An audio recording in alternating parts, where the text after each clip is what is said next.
खुश थी कि वो कराची जाना चाहती है। निकाह के अंदर फाउल प्लेज हैं, बच्ची खामद को तो एटलीस्ट मुबैना तौर पर जो खामद है उसको नहीं मिलेगी। पुलिस की रिपोर्ट मुकम्मल है, फाइंडिंग मुकम्मल है, तो कल इसके ऊपर बहस हो जाएगी और इंशाल्लाह ताला उसकी जमानत खारिज हो जाएगी। कल वो अगवा की हैं, चाइल्ड मैरिज एक्ट की हैं, ह्यूमन ट्रैफिकिंग की भी साथ शामिल थी। उनके मुताबिक तो उसको 7 साल तक सजा होनी है। निकाह गलत साबित हो जाएगा, कलअदम हो जाएगा, तो फिर 7 की भी दफात शामिल होंगी। सबूत मिटाने के लिए, एविडेंस को टेम्पर करने के लिए इस तरह की सारी चीजें शामिल होंगी। इंशाल्लाह ताला उम्र कैद तक के सजा का केस ये है। ज़हीर जो है वो बेकसूर है और वो रिहा भी हो जाएगा और दुआ वापस भी चली जाएगी उसके पास। फरिश्ते उतरे और बच्ची को रिक्शे से टैक्सी, टैक्सी से लाहौर, लाहौर से पंजाब यूनिवर्सिटी, वहाँ से फरिश्तों ने फ़ोन दिया। तो ये सारी कहानी अब फारग हो चुकी है, अब लोगों को पता चल गया है, सबूत आ गए हैं सामने। दुआ ज़हरा कितने दिन तक अपने वालिदैन से मिल जाएगी? अस्सलाम वालेकुम, डेली पॉइंट के साथ मैं हूँ आपका मेज़बान जुनेद आदिल। दुआ ज़हरा को लाहौर के दारुल अमान से कराची के दारुल अमान मुंतकिल किया जा चुका है। इस वक्त मेरे साथ लाहौर हाई कोर्ट के एडवोकेट अहमद शेर जट साहब मौजूद हैं। दुआ ज़हरा को लाहौर से कराची मुंतकिल करवाने में इनकी बहुत सी खिदमात हैं। अब आगे मजीद इस केस का क्या लीगल प्रोसीजर होगा, ज़हीर को इस केस के अंदर क्या सज़ा हो सकती है, वो सब इनसे जानते हैं। अस्सलाम वालेकुम। वालेकुम अस्सलाम जुनेद भाई, आप कैसे हैं? मैं बिल्कुल ठीक ठाक। अहमद भाई, सबसे पहले तो मैं आपके वक्त का शुक्रगुजार हूँ। मुझे ये बताएं, बातें की जा रही थी कि दुआ ज़हरा को अगर ज़हीर से जुदा किया गया तो वो खुदकुशी कर लेगी। दुआ ज़हरा जिस दिन लाहौर से कराची मुंतकिल हुई, आपके सामने वो गाड़ी में बैठी है, मुझे बताएं वो परेशान थी या खुश थी? नहीं, परेशानी वाली तो कोई बात नहीं थी जुनेद भाई, बिल्कुल रिलैक्स थी। जिस तरह आप कह सकते हैं कि जितना एक बंदा तैयार हुआ होता है ना कहीं जाने के लिए, किसी दूसरी जगह जाने के लिए, तो बिल्कुल वो इसी तरह रिलैक्स थी और बिल्कुल तैयार थी, खुश थी कि वो कराची जाना चाहती है। और दूसरा जो आप कह रहे हैं ना, वो अलहदा करना है और पता नहीं क्या कर लेना है, ख़ुदकुशी हो जानी है, जो भी है, वो 19 तारीख को सारी बातें ख़त्म हो गई थी। 19 तारीख को लाहौर के मजिस्ट्रेट साहब के सामने बच्ची अपना बयान दे रही है कि मैं दाता दरबार के अंदर रह रही हूँ, किसी रिश्तेदार के घर रात गुजार रही हूँ, खावन से झगड़ा हो गया है, सर पे छत नहीं है, बड़ी मुश्किल से मैं गुजारा कर रही हूँ, लाहौर के अंदर मेरा कोई नहीं है, तो लिहाजा मुझे दारुल अमान मुंतकिल कर दें क्योंकि मेरे पास अब रहने के लिए छत नहीं है। तो ये ख़ुदकुशी वाली बातें वहीं फौत हो गई कि जब ये सामने आ गया कि लड़की को शायद उसके खामद ने घर से निकाल दिया है या उसके पास वो रख नहीं सक रहे, उसको उनके पास रखने के लिए कोई जगह नहीं है बच्ची को लाहौर से कराची मुंतकिल करने से एक दिन पहले एक पटिशन हाईकोर्ट में दायर की जाती है कि बच्ची का दोबारा मेडिकल करवाया जाए। कोई इल्म है वो किसने करवाई थी और क्यों करवाई थी?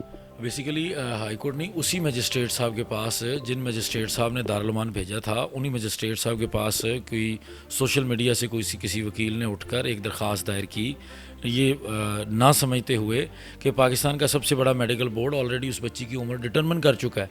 जब वो डिटरमिन कर चुका है तो किसी ओसिफिकेशन टेस्ट की गुंजाइश नहीं है, और ऐसा ओसिफिकेशन टेस्ट पहले भी हो चुका है जिसको सुप्रीम कोर्ट में जाने के ऊपर जो है वो उसको बीच में से निकाल दिया गया था कि नया मेडिकल बोर्ड बने। तो वो उन्होंने दरख्वास्त दी थी ये लाहौर के अंदर ही एक वकील साहब ने, और उस दरख्वास्त के अंदर जज साहब ने 22 तारीख के लिए नोटिस जारी कर दिए थे। हफ्ते के लिए जुमे को दरख्वास्त दी जाती है और हफ्ते के लिए वो नोटिस जारी कर रहे हैं कि कराची से मेहदी अली काज़मी साहब उसके अंदर पेश हों।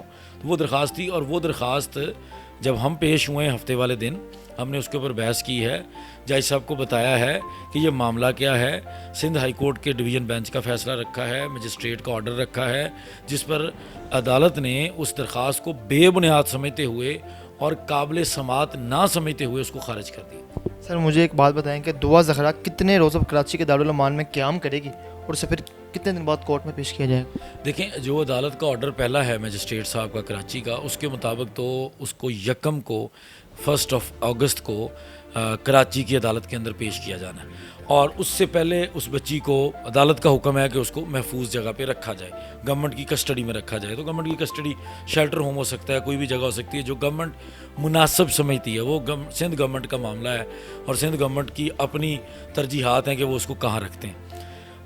तब तक जब तक इस केस का फैसला नहीं होता या दरमियान में कोई रेलेवेंट कोर्ट जो है, कोई भी रेलेवेंट कोर्ट जो इस मामले को देख सकती है, वो अपनी जजमेंट नहीं पास कर देती कि इस बच्ची को फ़लाँ के हवाले कर दें या फ़लाँ के हवाले कर दें, तब तक बच्ची वहीं स्टेट कस्टडी के अंदर रहेगी, सरकार की हिफाजत के अंदर रहेगी। किसी फ्रीक को ना मिलने की इजाज़त होगी, ना किसी फ्रीक की तरफ उसको जाने दिया जाएगा। 1 अगस्त को बच्ची को जब मजिस्ट्रेट के सामने पेश किया जाएगा, उस दिन बच्ची की बात पर जो है वो अगला डिसीजन दिया जाएगा या कोर्ट खुद फैसला सुनाएगी? नहीं, ये कोर्ट फैसला करेगी क्योंकि बच्ची जो है वो मेडिकल के बाद माइनर डिक्लेयर हुई है। मेडिकल बोर्ड ने भी किया है, सिंध हाई कोर्ट ने अपने फैसले में भी लिखा है, मजिस्ट्रेट साहब के पास भी इसी वजह से गए थे मुद्दई मुकदमा के वकील।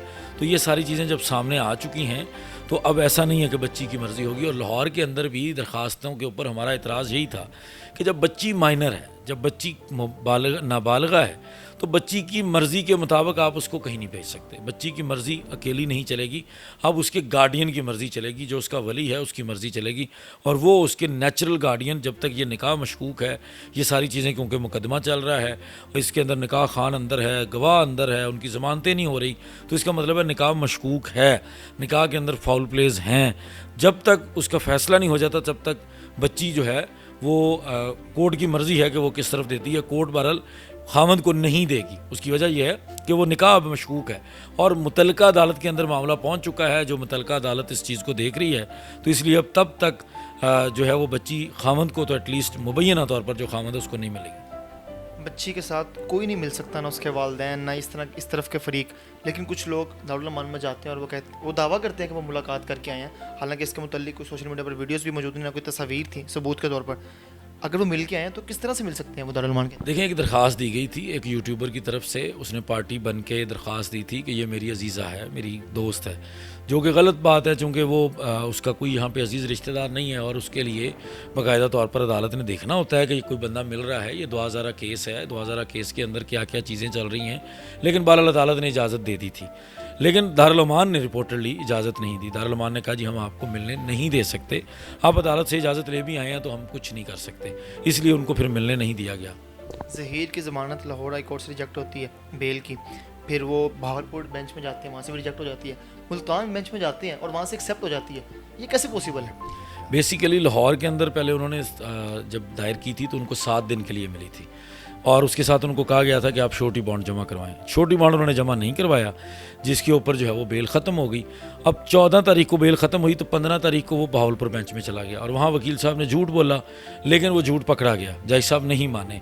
उन्होंने वहाँ से बेल वापस ले ली और ऑर्डर के अंदर आ गया कि बहस करने के बाद वापस लिए। उसके बाद वो मुल्तान में उनको ज़मानत इसलिए मिली क्योंकि उन्होंने मुल्तान के अंदर झूठ बोला और मुल्तान के अंदर ये बताया ही नहीं कि हमने लाहौर में भी दायर की थी, बहावलपुर में भी दायर की थी। बग़ैर बताए उन्होंने मुल्तान की अदालत को गुमराह किया और उसके बाद वहाँ से चले गए। हमने केस स्टडी किया था कि ये ज़हीर या 2000 केस का जो मुलजिम है उसके बाद जानते हुए फिर ही ज़मानत इशू की थी। नहीं, देखें नॉर्मली अब हाई कोर्ट के जजेस के पास इतना टाइम नहीं होता कि वो चीज़ें देखें, लेकिन हमारा गुमान ये है कि उनको पता होना चाहिए था। ये चीज़ें खबरों में तो कोई भी मुलजिम ऐसे ज़मानत ले सकता है? ऐसे ही ये चीज़ हमने हाई कोर्ट, फिर हमने उसको चैलेंज किया।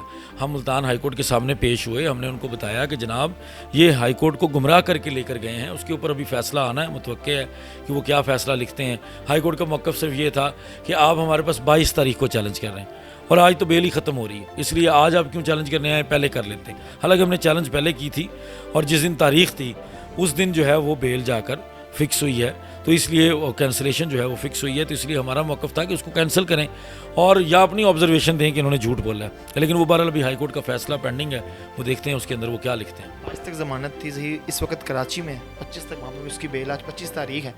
मुझे ये बताएं कि क्या अब इसे मज़ीद ज़मानत मिलेगी वहाँ से? देखें, ये उसने 21 तारीख को ज़मानत करवाई, 25 वाली थोड़ी कन्फ्यूजन हो गई थी सबको, 26 तारीख थी उसके अंदर, कल के दिन उसकी ज़मानत फ़िक्स है। कल अगर तफ्तीश, जो हमें पता चला है रिपोर्टरली तफ्तीश उसने ज्वाइन कर ली है, अगर पुलिस की रिपोर्ट मुकम्मल है, फाइंडिंग मुकम्मल है, तो कल इसके ऊपर बहस हो जाएगी और इंशाल्लाह ताला उसकी ज़मानत खारिज हो जाएगी कल। ज़हीर और इसकी फैमिली पर कौन कौन से मुकदमात होंगे और उन्हें क्या सज़ा हो सकती है, ख़ास तौर पर ज़हीर को? अभी तक जुनेद भाई जो दफ़ात लग चुकी हैं वो अगवा की हैं और चाइल्ड मैरिज एक्ट की हैं, ह्यूमन ट्रैफिकिंग की भी साथ शामिल थी। उनके मुताबिक तो उसको 7 साल तक सज़ा होनी है अगर यही सिर्फ इतनी दफ़ात रहती हैं। लेकिन जब ये निकाह गलत साबित हो जाएगा, कलअदम हो जाएगा, तो फिर 7 दफ़ात शामिल होंगी। 7 जो आपकी शहादतें हैं उनको मिटाने के लिए, सबूत मिटाने के लिए, एविडेंस को टेम्पर करने के लिए, इस तरह की सारी चीज़ें शामिल होंगी। उसके अंदर इंशाल्लाह ताला उम्र कैद तक के सज़ा का केस ये है। ज़हीर और उसकी फैमिली, उसके भाई, उसकी वालदा, सबको बराबर सज़ा मिलेगी? देखें, ज़हीर मरकज़ी किरदार है। ज़हीर ने बच्ची को वर्गलाया या जिस तरह भी है, ज़हीर ट्रैप करके लाया है। ज़हीर ने बच्ची को 3 साल पहले से वर्गलाना शुरू किया है, ट्रैप किया है, तो ज़हीर मरकज़ी किरदार है। लेकिन जो बंदा जिस रोल की हद तक उसके ख़िलाफ़ रोल साबित होगा, उनको उस हिसाब से इसके अंदर उसका अजर ज़रूर मिलेगा। बहुत से लोग सोशल मीडिया पर अभी भी ये बात कर रहे हैं और कुछ वकला भी हैं और कुछ और भी लोग हैं जो कह रहे हैं कि जी ज़हीर जो है वो बेकसूर है और वो रिहा भी हो जाएगा और दुआ वापस भी चली जाएगी उसके पास। देखिए उसके पास आज तक मौका था, वो जाता अपने आप को बेकसूर साबित करता। पहले इन लोगों ने झूठ बोला, बच्ची खुद भाग के आई है, बच्ची खुद टैक्सी करा के आई है, फरिश्ते उतरे और बच्ची को रिक्शे से टैक्सी से लाहौर, लाहौर से पंजाब यूनिवर्सिटी, वहाँ से फरिश्तों ने फ़ोन दिया। तो ये सारी कहानी अब फारग हो चुकी है, अब लोगों को पता चल गया है, सबूत आ गए हैं सामने, CDR सामने आ गई हैं, बेतहाशा किस्म की एविडेंसेस हैं। तो अब ये सारी कहानी तो हो गई है ख़त्म। अब वो फिर भी उसके बावजूद अगर कोई लोग इस तरह की बात कर रहे हैं तो डैट मीन्स कि वो लोग झूठ बोल रहे हैं और ये सारी झूठ जो हैं कुछ दिनों के अंदर अंदर इंशाल्लाह ताला एक्सपोज हो जाएंगे, ख़त्म। आखिरी सवाल, दुआ ज़खरा कितने दिन तक अपने वालिदैन से मिल जाएगी? देखिए मैं ये हमारी ख्वाहिश तो है कि वो बहुत जल्दी मिले, लेकिन अब ये फ़ैसला चला गया अदालतों के हाथ में। अब तक इस मुकदमे के अंदर मसला ये आ रहा था कि प्रॉपरली चीज़ें कराची के अंदर शुरू नहीं हो पा रही थी। अब चूँकि बच्ची वहाँ पे है, मुलजमान भी वहाँ पे पहुँचे हुए हैं, ज़मानत करवा रहे हैं, अदालत के सामने बातें आ गई हैं। अब बच्ची भी करीब है क्योंकि बच्ची प्राइम विटनेस है, विक्टिम है इस केस के अंदर।